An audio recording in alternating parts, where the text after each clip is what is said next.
booliiska Sweden ayaa tacadiyad iyo sidoo kale cunsuriyad u geystay hooyo Soomaaliyeed oo wiilkeeda hal maalin u ka maqnay markii ay la hadashay booliiskana erayadii ay ku hadleen oo cunsurnimada ay ku dheehan tahay loo soo bandhigay warbaahinta hadda dhacdadan ku dhacday wiilkan Soomaaliyeed waxa ka xanuun batay booliiska erayadii iyo sidoo kale hadaladii jeeska lahaay ee hooyada markii ay raadinaysay oo wiilkeeda oo noolaay ay kula hadleen.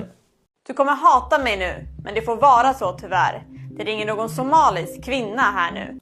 Wiilkan Soomaaliyeed ee 14 sano jirka ah oo hooyadan Soomaaliyeed markii ay wacday telefonkeeda uu ka qaba waayay meel oo joogo iyo meel oo ka baxay waa ay weysay. wiilkan Soomaaliyeed ee da'da yarka ahay hooyadiis iyo waalidkiisba waxa ka soo qaatay dawladda ayaa haysay wiilkan marka uu dhumayay ama laga soo wadanay xaruntii ay ku hayeen dawladdu.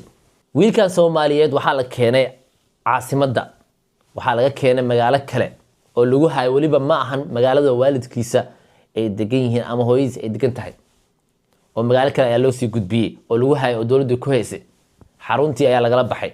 hooyadana markii ay xaruntii wacdana waxay ku dhaheen ma ogin wiilkaaga meel ka baxay. hooyadii ayaa iskeed booliiska u wacday booliiskiina erayo jees leh ayay ku dhaheen. erayada ayaa u gudagaleynaa kadibna wiilka dhacdada ku dhacday xanuunka badan iyo waxyaabaha laga qaadan karo ayaan ka hadlaynaa.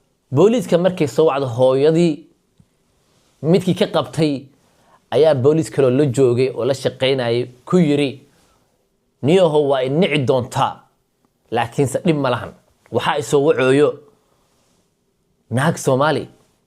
midkii kale marka wuxuu ku leeyahay haye marka ku dheh ama sa ku qanci anaga toolk ma awoodno oo kale toolk ma u baahno dhacdadan oo waxay noqon doontaa overkill. erigaas ay isticmaaleen marka hooyadii waxay ku dhaheen dhacdadan waxbaan ka qoraynaa sida kalena waan kula soo xiriiri doonaa oo baaritaan ayaa sameyn doonaa oo wiilkaaga waa soo ogaa doonaa.